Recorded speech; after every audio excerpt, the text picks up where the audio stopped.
All right, let's get right into it. We're tackling one of the biggest questions for small business owners in India.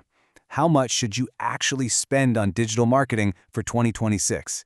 It's time to stop the guesswork and build a real strategy for growth. So let's dive in. So be honest with yourself for a second. When you think about your marketing budget, does it feel a little like you're just picking a number out of thin air and hoping for the best? Yeah, if that sounds familiar, you are definitely not alone. It's a super common spot to be in. But here's the thing.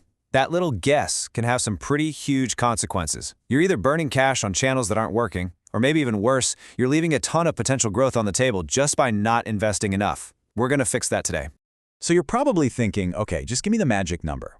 Well, let's cut right through all the noise and give you a solid, reliable place to start. And here it is. As a general rule of thumb for small businesses in India, you want to be looking at allocating about 5 to 12% of your annual revenue to marketing. Think of this as your baseline, your starting block. It's a range that scales right along with your business, which means your marketing spend always stays sustainable. But, of course, it's not a one-size-fits-all kind of deal. What's so interesting here is how that range shifts depending on where your business is at. So if you're a new startup, maybe doing 50 lakh in revenue, you need to be aggressive. You're going to spend on the higher end 10 to 12%. That's about 5 to 6 lakh, because you've got to build that brand visibility and fast.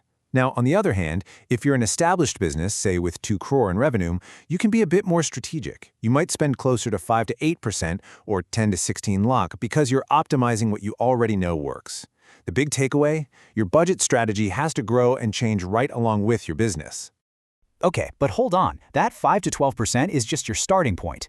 Now we need to talk about the really important stuff, the factors that'll help you fine-tune that number and make it perfect for your business. Just think about it for a second. Are you in a super competitive space like e-commerce? Well, you're going to have to spend more. Are you trying to build brand awareness, or are you going for direct sales? That changes the whole game. Even something like seasonality is huge. I mean, a retailer's budget should absolutely spike around Diwali, right? You've got to consider every single one of these to really nail down your number. All right, so you've got your magic number dialed in. The next logical question is, where does all that money actually go? Let's break down how you can allocate it in a really smart way. So, check this out. This chart shows a really balanced approach. See that biggest slice? That's 35 to 40% going to paid campaigns, your Google and social ads, for those quick, measurable results.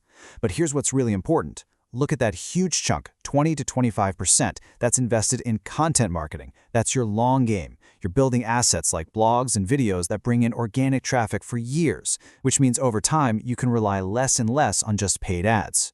And here's what that can look like in a more detailed plan, especially for a business that's aiming for high growth. The focus for 2026 is crystal clear. You want fast leads from Google and Meta ads, but you also want to dominate for the long haul with things like local SEO to grab customers right in your area, and of course, the king of content right now, short-form video. It also sets aside money for tech, like making sure your website is lightning fast and you have a good CRM to manage customer relationships. And I love this last part, that 5 to 10% for experimentation. That's not wasted money. That's how you find your next big marketing win and stay way ahead of your competition. Now, we've come to what is maybe the most crucial part of this whole thing. Setting a budget is one thing. Making sure it actually works, that's a whole other ballgame. This is where you really separate the pros from the amateurs. This phrase says it all, doesn't it? Investing your money without tracking what happens is basically like driving with your eyes closed.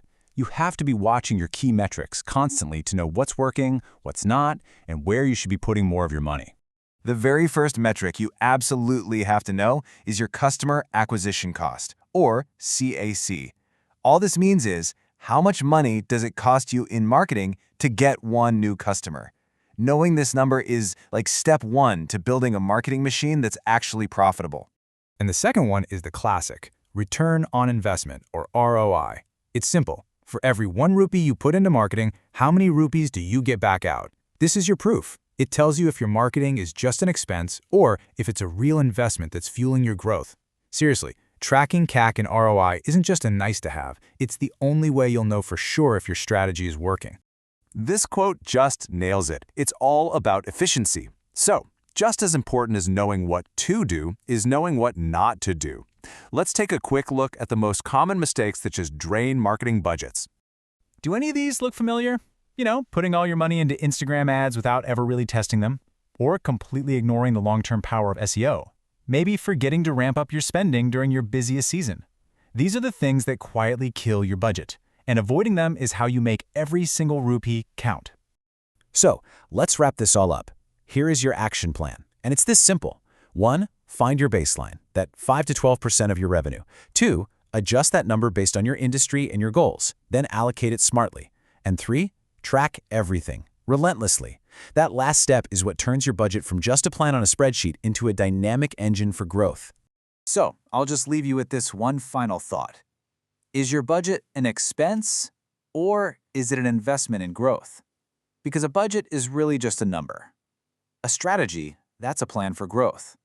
And when you move from just guessing to a data-driven approach, you stop seeing marketing as a cost you have to minimize, and you start seeing it for what it is. Probably the single most important investment you can make in your business's future.